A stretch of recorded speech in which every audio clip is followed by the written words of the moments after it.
अस्सलाम वालेकुम सब भाई, कैसे हैं? हरीस से हैं? ठीक ठाक हैं? उम्मीद करते हैं हरीस से होंगे। मैं आदिल घुमन दोबारा से आपकी खिदमत में हाजिर हूँ। आज इस स्टोरी में आपको बताएंगे कि कैसे हम उस्मानिया कैंप से निकले और कैसे ग्रीस पहुँचे। तो चले चलते हैं अपनी स्टोरी की तरफ। वीडियो शुरू करने से पहले वीडियो को लाइक करना, चैनल को सब्सक्राइब करना ना भूलें। इंस्टाग्राम पे फॉलो करें, फेसबुक पेज पे फॉलो करें। और लास्ट वीडियो में जैसे कि आपने सुना था कि उस्मानिया कैंप में हम फंस गए, वहाँ पे हमने कैसे ज़िंदगी गुजारी। तो पहली वीडियो जिस बंदे ने नहीं देखी वो 11 वीडियोस हैं, डिस्क्रिप्शन में लिंक मौजूद है, काइंडली उनको देखें। तो उसके बाद इस वीडियो की आपको समझ आएगी। तो चलते हैं अपनी स्टोरी की तरफ। तो जैसे ही उस्मानिया में टाइम गुजरता गया, तकरीबन 4.5 महीने की हमारी ड्यूरेशन थी वहाँ पे जो हमने गुजारी। तो कुछ ही देर बाद हमारी वहाँ से सर्विस स्टार्ट होगी। इन शॉर्ट करते हैं, स्टोरी काफ़ी लंबी हो जानी है क्योंकि 2.5 साल गुजारे मैंने वहाँ पे, मतलब इसी चक्कर में ही कभी जाते थे, पकड़े जाते थे, वापस आते थे, काम करते थे। तो 2.5 साल गुजारे वहाँ पे इस तरह। तो 2.5 साल की स्टोरी तो नहीं सुनानी होती। तो चलते हैं नेक्स्ट। हमें मोटा मोटा बताते हैं कि क्या क्या वहाँ पे हमने फेस किया। तो तकरीबन 4.5 महीने वहाँ पे गुजारने के बाद वहाँ पे ना सर्विस स्टार्ट होगी। सर्विस जैसे कि पहले भी आप लोगों को बताया हुआ मैंने, सर्विस कहते हैं कि छोड़ने को। सर्विस स्टार्ट हो गई तो उन्होंने ना 100 करके बंदा छोड़ना शुरू कर दिया, 100 करके, 150 करके। लेकिन पाकिस्तानियों को, अफ़गानियों को नहीं। जो अफ़गानी वहाँ पे आए थे, अफ़गानिस्तान के लोग पकड़े गए थे। तो कई बड़े से अफ़गानियों ने ना, बड़े से पाकिस्तान, मतलब देखेंगे जो दोस्त ये देख रहे हैं वीडियो, उनको पता है कि अफ़गानी जो भाई हैं हमारे, उन्होंने ना पाकिस्तानी लिखवाया होता है। मतलब पाकिस्तानी जहाँ पे बाहर आते हैं ना, तो डंकी लगा के, तो इन्होंने पाकिस्तानी बताया होता है कि हम लोग पाकिस्तानी हैं। तो है उन उन जब डेटा शेटा सब कुछ चेक किया तो पाकिस्तानी नहीं, जो लोग अफगानी निकले उनको उन्होंने अलग कर लिया और पाकिस्तानियों को उन्होंने छोड़ना शुरू कर दिया, 100 150 बंदा करके। तो मैं तर्जुमान था, मुझे उन्होंने बोला कि आपको सबसे एंड पे छोड़ेंगे। और चूंकि मैंने अपने नाम के साथ काशी का नाम लिखवाया हुआ था, पहले तो नहीं था पता कि उन्होंने छोड़ना है पाकिस्तानियों को। तो उन्होंने मुझे बोला था कि अगर सबको डिपोर्ट कर देंगे लेकिन तुम्हें छोड़ देंगे, और तुम्हारे साथ कोई और बंदा अगर जो लेके जाना चाहते हो तुम एक बंदा, उसको भी तुम्हारे साथ हम छोड़ देंगे। तो काशी का नाम मैंने लिखवाया हुआ था, चूँकि काशी की सर्विस पहले आ गई। तो काशी ने बोला मैंने नहीं जाना, उसने मेरी सर्विस रिफ्यूज़ कर दी। उसने कहा मैं आदिल के साथ ही जाऊँगा। तो हम ऊपर मतलब इकट्ठे रहते थे। नीचे मैं अपने कंटेनर में जब मेरी ड्यूटी होती थी तो नीचे होता था, वैसे नहीं तो मैं ऊपर होता था। तो है जैसे जैसे बंदे निकलते गए, कम होते गए, तो एक दिन मेरी भी सर्विस आ गई। उन्होंने कहा ये तर्जमानों को भी छोड़ने हैं आज, और आपके साथ जो बंदे हैं उनको भी छोड़ देंगे। बड़े खुश, जैसे ईद होती है। तो बैन खैर उन्होंने मतलब काउंटिंग करवाई हमसे ही, सारी तर्जुमानी करवाई, गाड़ियों के अंदर बिठाया और उन्होंने हमें रवाना कर दिया। वहाँ पे एक आदना सिटी था, उस्मानिया के आगे आदना सिटी के अंदर का स्टे था हमारे पास। वहाँ पे गाड़ी ने आके हमें उतार दिया। और वहाँ इन्होंने कमिट हमारे साथ किया था कि आपको इस्तंबुल की टिकट देंगे, इस्तंबुल का स्टे देंगे कि आप इजीली, और किसी को देना दें कि आप इजीली इस्तंबुल चले जाएं। लेकिन क्योंकि इन्होंने कमिट किया था, लेकिन इन्होंने कमिटमेंट अपनी पूरी नहीं की। इन्होंने हमें भी आदना का स्टे दिया। तो आदना जब हमें इन्होंने उतारा, तो वहाँ पे पहले भी गाड़ी जो हमसे एक उतरी थी, तो वो लड़के कभी यहाँ जा रहे हैं कभी वहाँ जा रहे हैं, टिकट करवाने के लिए पैसे नहीं हैं। जो पैसे पास थे वो ख़त्म हो गए। तो टिकट वो जो टिकट होती है फिर वो पैसे हो तो बंदा करवा लेता है। लेकिन उस पैसे, उस टिकट के लिए भी आपके पास स्टे होना चाहिए इस्तंबुल का। जब आपके पास आदना का स्टे है तो आपको इस्तंबुल की टिकट नहीं मिलेगी। खैर वो लड़के इस्तंबुल पे फ़ोन कर रहा है, कोई किसी को, कोई किसी को फ़ोन कर रहा है कि मेरी टिकट ऑनलाइन करवा दो। कौन करवाता है? वो खैर रिड खेड के बंदे हफ्ते में, 2 हफ्ते में, 3 हफ्ते में, महीना महीना भी बंदे वहाँ पे रहे। तो वो फिर खैर इस्तंबुल पहुँच गए। तो हम तो, मेरे पास पैसे थे। मैंने जो कि कैंप के अंदर वो हम दुकान भी मैंने बनाई हुई थी, और वैसे भी वो क्या कहते हैं, बाहर आते जाता था, सामान सामान लेके आता था। तो मेरे पास पैसे थे, मैं और काशी इकट्ठे थे। हमने फटाफट टिकट करवाई इस्तंबुल की, 400 लीरे की टिकट हुई। तो हम वहाँ से गाड़ी में बैठे। इन शॉर्ट आपको बताता हूँ कि हम इस्तंबुल पहुँच गए। रास्ते का डर था, रास्ते के अंदर ये ऐसे करते हैं कि आपके पास स्टे ना हो इस्तंबुल का, तो आपको रास्ते में वो चेक हो जाए ना, आप फौज आपको चेक कर ले, तो वो आपको उतार लेते हैं और वापस आदना छोड़ आते हैं। क्योंकि आदना का जिस सिटी का स्टे है आपके पास, उस सिटी में छोड़ आते हैं। लेकिन खैर हमारी किस्मत अच्छी थी कि हमें वहाँ पे किसी चीज़ ने टच नहीं किया, कहीं पे चेक नहीं हुआ। एक दफ़ा फौजियों ने चेक किया है, उन्होंने हमारे स्टे देख के हमें छोड़ दिया, उन्होंने कुछ नहीं बोला। क्योंकि सारी तुर्की को पता है, सबको पता है कि इन रिफ्यूजीज़ की एक ही जगह है, इस्तंबुल। इस्तंबुल के अलावा ना वो कहीं जा सकते हैं और ना उनको कोई रखता है। तो खैर हम इजीली जो है इस्तांबुल पहुंच के वहाँ से टैक्सी करवाई अड्डे से, ऑटो घर से घर चले गए जेबी के पास। जेबी उस वक्त उधर ही था। तो वहाँ पे गए अपने दोस्त के पास। तो वहाँ से फिर 4-5 दिन फारिग रहने के बाद जो कुछ पैसे जो पास थे उन पैसों से हमने सोचा कि ग्रीस की गेम कर लेते हैं। ग्रीस की बात की बंदे से, उसने कहा ठीक है। तो खैर ग्रीस की गेम उसके साथ की। इन शॉर्ट बता रहा हूँ क्योंकि इस वीडियो में जो है वो तुर्की का चैप्टर क्लोज करते हैं। तो ग्रीस की गेम जब हमने बात की उसी एजेंट से जिस एजेंट से हम पहुंचे थे, जिस एजेंट के ने हमें पहुंचाया था ग्रीस के अंदर, उसी से बात की। उसने हमें गेम में निकाला। मैं, काशी था, ज़िबी था। हम 3 लड़के वहाँ पे जो है वो उस गेम में निकले। लेकिन हम ट्राले में बैठे हम पकड़े गए, वापस आ गए, डिपोर्ट हो गए।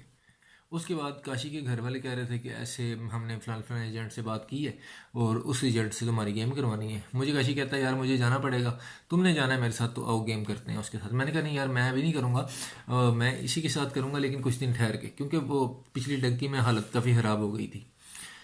तो खैर वहाँ से जो है काशी को मैंने फिर घर से मतलब इकट्ठे हम निकले।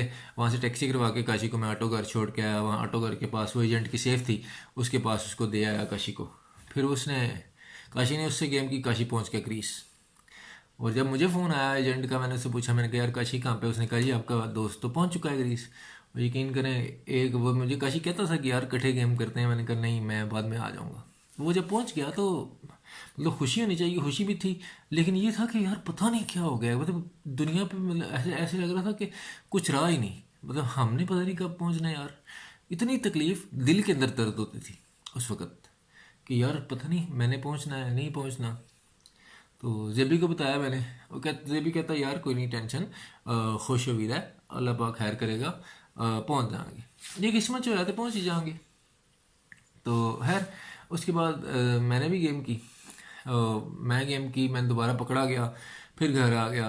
मुझे भी लोग हंसते थे, ये कहते थे कि तेरी किस्मत च ग्रीस नहीं है, तू पाकिस्तान टुर जा। मैं यार नहीं, मैं भी तो जाके तो ग्रीस ही वहाँ आऊँगा, पाकिस्तान मैं भी नहीं जानता। तो खैर मैं वापस आया फिर से दोबारा से। फिर रात को वापस आया और सुबह फिर गेम पे निकल गया हूँ। तो सुबह निकला हूँ जब उनसे बात की है गेम, उनका ये 2500 यूरो लेंगे इस दफ़ा, गेम बड़ी कमाल है, आपको ग्रीस मतलब पहुँचा देंगे। मैं कहा यार चलो पहले भी ऐसे ही कहते हैं लेकिन ठीक है, कोई मसला नहीं, 2500 यूरो दे देंगे। 2500 यूरो की बात हुई। हाँ, सेफ के अंदर मैं चला गया। वहाँ से गेम निकलनी थी रात को, उन्होंने निकाला। वहाँ पे नहर पे पहुँचे, ट्राले में थे हम, 100 बंदा था। नहर पे पहुँचे, नहर पार करवाई। वहाँ पे आगे तकरीबन 1 घंटा 1.5 चलने के बाद दोबारा से ट्राला लग गया। वाकई गेम बड़ी अच्छी थी। ट्राला लगा, ट्राले के अंदर उन्होंने लोड किया हम सबको। और तकरीबन जेड कहते हैं लड़कों को कि 3 घंटे 4 घंटे टैक्सी चलती है और बंदा सलोनिकी पहुंच जाता है। सलोनिकी ग्रीस का सेफ जोन है, लेकिन बंदा ये झूठ है, 3-4 घंटे का कोई चक्कर ही नहीं है। 3-4 घंटे में बंदा नहीं पहुंचता।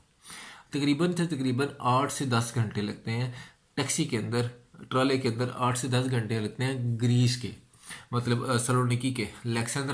अलेक्जेंड्रा जो गांव है ग्रीस का, वहाँ से, या फेरस, वहाँ से जब गाड़ी उठाती है तो सलोनिकी लेके जाने तक 8 घंटे उसको लगते हैं वहाँ से।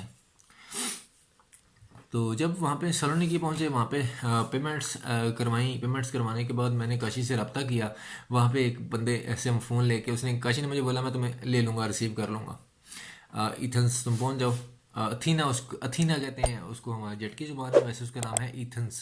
ग्रीक लैंग्वेज में भी उसको अथीना ही कहते हैं, टर्किश भी उसको अथीना ही कहते हैं। तो जब वहाँ से जेंटो ने हमें टिकट लेके दी इथन्स की, इथन्स हम पहुँच गए।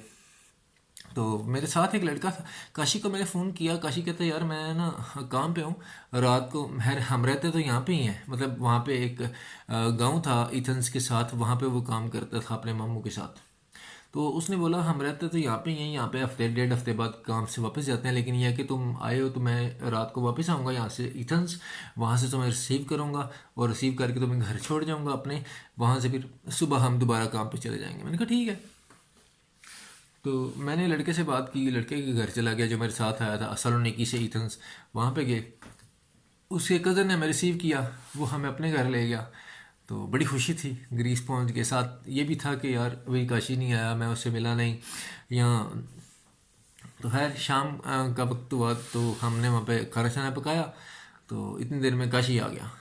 काशी आया, उस वो मिले शिले काशी को उसने मुझे लिया और मुझे अपने घर ले गए खाना शाना खाने के बाद। तो जब घर पहुँचे तो उसने यार मेरा बड़ा ख्याल रखा उसने। मतलब वहाँ पे किसी चीज़ काम शाम नहीं था लगा हुआ, पैसे वैसे मेरे पास नहीं थे। मेरा एक दोस्त है इस्तांबुल में, उसने मुझे उसके पास मेरे कुछ पैसे थे, उसने मुझे पैसे भेज दिए। अनीस नाम है उसका। तो उसके बाद जब वहाँ पे काशी ने सुबह काम पे जाना था, वो काम पे चला गया और मैं घर पे ही था। तो इनका को प्लान बन गया गेम का, मतलब काशी लोगों का, कि हम जाएंगे आगे मैकेडोनिया, मतलब Macedonia, Serbia, Bosnia, crochet, Slovenia, Italy, आगे जाएंगे। मतलब ग्रीस में नहीं रहेंगे। यहाँ पे ना तो कैंप अच्छे हैं, कैंप में जाके पेपर ले लें, कोई सजोर ले लें, इलीगली काम करना पड़ता है, कार्ड शार्ड नहीं बना के देते। तो कहते हैं यार हम तो इटली जाएंगे, तुमने जाना है तो बताओ। मेरे घर पीछे को इतने पैसे नहीं थे पास, तो बल्कि है ही नहीं थे। तो मैंने इसको बोला, मैंने कहा यार मतलब बेअकली क्या लिए, मैंने उसको बोला यार मुझे साथ ले जाओ। उसने कहा यार जब पैसे ही नहीं है तो फिर कैसे जाओगे। मैंने कहा यार बस ना मुझे तुम ले जाओ साथ। उसने कहा यार देखो मेरे सामने अगर तुम हम वहाँ पहुँच जाते हैं, अल्लाह करे, और वहाँ पे सेफ के अंदर तुम्हें वो बंद कर लेंगे, मारेंगे, तो मैं मेरे से देखने नहीं होगा। यहाँ ये गलत बात होती है, तुम्हारे पैसे नहीं, तुम्हें नहीं जाना चाहिए। तो मैंने उसको बोला, मैंने कहा मैं यहाँ पे किसके पास रहूँगा, मेरा कौन है, मैं तुम चले जाओगे तो मुझे तो हो सकता है ये भी ना रखें। तो उसने कहा नहीं तुम्हें कोई बंदा नहीं छेड़ता, तुम यहाँ पे रहो। तो खैर काम शाम की मैं गारंटी नहीं देता, लेकिन मैं काम नहीं होगा तो मैं कैसे वहाँ पे रहूँगा, तो काम के बगैर तो रह नहीं सकते। तो खैर इनका प्लान बना डंकी का। तो मैंने एक जबी ने किसी लड़के से रब्ता करवाया, एक दोस्त था जुनेद, उस वो कोरिंथो एक गांव है एथेंस के साथ, वहाँ पे रहता था जुनेद। तो वो कहता है यार तू उथे टुर जा, ये निकल देने तेने निकलन दे, तू उथे टुर जा। मैंने कहा ठीक है। मैं खैर कोरिंथो चला गया, कोरिंथो एथेंस के साथ ही गाँव है, कोरिंथो चला गया, इनके साथ रब्ते में था मैं। और कुछ ही दिन के बाद मैंने खुद एजेंट से रब्ता करना शुरू कर दिया कि यार मैंने जाना है, मैंने जाना है। वो गारंटी की बात करते थे, गारंटी रखवाएं, पीछे पीछे तो पैसे नहीं थे तो गारंटी कैसे रखवाते। तो खैर काशी लोगों का पता लगा कि ये लोग निकल गए हैं। तो मैंने ना मेरे जिस एजेंट के साथ मैं पाकिस्तान से तुर्की आया था, तो उससे रब्ता किया मैंने कहा यार ऐसे ऐसे मैंने जाना चाहता हूँ। उसने कहा जी को मतलब टेंशन ही नहीं, आप पैसे जब मर्जी दे दें, आप पहुँचने के बाद पैसे दे दें, आपके पैसों की टेंशन नहीं है। मैंने कहा ठीक है। तो उसने कहा जी सलोनिकी आ जाएं। तो मैंने भी काशी से रब्ता किया, काशी कहते हैं हम तो निकल गए हैं, तो इंशाल्लाह 2-3 दिन में हम मकदोनिया पहुंच जाएंगे। मकदोनिया इसमें सेफ़ है, वहाँ पे पेमेंट देनी होती है, आखिरी सेफ डंकी की मकदोनिया में है। तो वहाँ पे पैसे देने होते हैं और पैसे दे के जो है फिर वो आगे सर्बिया छोड़ देते हैं। सर्बिया में कोई सेफ़ नहीं है, वहाँ पे गारंटियों पे काम होता है, पीछे गारंटी रखवाई, एजेंट आपको आगे ले जाएगा, मतलब पहुँच के पैसे देने वाला कोई चक्कर ही नहीं है वहाँ मकदोनिया से आगे। तो है वो काफ़ी परेशानी भी थी कि यार मुझे सारा पता था, करीब 2.5 साल में इस्तांबुल में रह के आया था, कि पैसे ना पास हों तो एजेंटों में सेफ़ों में एजेंट क्या करते हैं, ये सारा पता था मुझे। लेकिन इसके बावजूद मैंने ये गलती की। इंसान से ज़िंदगी के अंदर गलतियां हो जाती हैं, लेकिन इसका मतलब नहीं है कि ये नहीं है कि आप इंसान को जो है वो एकदम से अकेला छोड़ दें। क्योंकि जब बंदा कहीं पे फंस जाता है ना, तो जब उसको रास्ता नहीं कोई नज़र आता तो वो बेबस हो जाता है, उसको समझ नहीं आती मैं क्या करूँ। जब मैं भी ये देखें कि आपको एक जगह आप फंस गए हैं, वहाँ पे आपको काम नहीं मिल रहा, वहाँ पे आपको रहने को जगह नहीं मिल रही, मतलब आप वहाँ पे क्या करेंगे। आप तो आगे जाने की आप तो कोशिश करेंगे ना, मैं इससे ज़रा मतलब अच्छे अच्छे जगह पे चले जाऊँ जहाँ पे अब देखें इटली के अंदर जब आप पहुँच जाते हैं तो यहाँ पे अगर आपको रखने वाला कोई भी ना हो तो यहाँ पे कैंप है। इटली यूरोप के अंदर यहाँ पे कैंप हैं, ये कैंप के अंदर घर से ज़्यादा अच्छा माहौल है। ये महीने के बाद आपको काम नहीं है, आपको खर्चा भी देते हैं, सब कुछ देते हैं। लेकिन ग्रीस और वहाँ पे इस जैसी सिचुएशन नहीं है, वहाँ पे बिल्कुल डिफरेंट सिचुएशन है। वहाँ पे आपको काम नहीं देते, काम देते भी हैं काम करवा के, पाकिस्तानी ठेकेदार हैं, पैसे नहीं देते काम करवा के। तो मेरी ये सिचुएशन किसी बंदे ने अंडरस्टैंड नहीं की। मैंने जिसको फ़ोन करके कहा नहीं पैसे दे दो, उसने कहा नहीं देने, अपने ही थे अंदर कुछ। तो मैं हर मकदोनिया के ऊपर एक नया एपिसोड बनाऊंगा। वो एक बड़ी ना दर्दनाक स्टोरी है। मैं उसको याद करता हूँ तो मेरे अभी भी मतलब रोंगटे खड़े हो जाते हैं, मतलब आंखों में आंसू आ जाते हैं कि मुझे उन्होंने वहाँ पे किस्म का मार के फेंक दिया था कि बस ठीक है, पैसे उन लोगों को कोई नहीं होता बंदे के साथ, उनको बस पैसे चाहिए होते हैं। तो बस अल्लाह को कुछ और मंजूर था, हम पहुँच गए और आगे से फिर इटली भी आ गए। बाकी इंशाल्लाह ताला बड़े दोस्त वो कह रहे थे कि तुर्की के अंदर इतनी देर, यार मैंने ना तुर्की के अंदर 2.5 साल गुजारे, 2.5 साल। मुझे समझ नहीं थी आ रही कि मैं क्या क्या शेयर करूँ वहाँ पे बड़े बड़े अच्छे एक्सपीरियंस भी हैं, बड़े बड़े बुरे एक्सपीरियंस भी हैं। लेकिन ये कि इन शॉर्ट में अभी जो है तुर्की का सफ़र कंप्लीट किया है।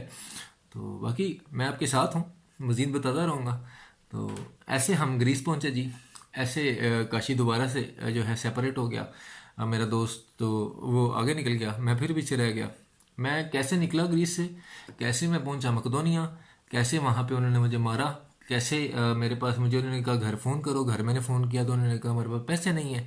तो खैर हमारे तो हालात कुछ इतने अच्छे नहीं थे, लेकिन कुछ रिश्तेदारों से बात की, उन्होंने बोला जी हमारी तरफ से इसको मार दें, हमारे पास कोई पैसा नहीं है। तो फिर हर एजेंटों को इस तरह की बात कर दें तो वो तो बंदे को मार के ना पटरी के ऊपर फेंक देते हैं, ऊपर से ट्रेन भी गुजर जाती है तो बंदे का पता ही नहीं लगता। और बच्चा अपना हो तो फिर पता बंदा करता भी है, किसी के लिए कौन करता है। बाकी यह कि दोस्तों दुआओं में याद रखें, चैनल को लाइक करना, सब्सक्राइब करना ना भूलें, इंस्टाग्राम पे फॉलो करें, फेसबुक पेज पे फॉलो करें। मैं आदिल घुमन इंशाअल्लाह ताला नई स्टोरी के साथ आपकी खिदमत में हाजिर होऊंगा। तो उतनी देर के लिए इजाज़त लें। अल्लाह हाफिज़, अल्लाह ने के बाद।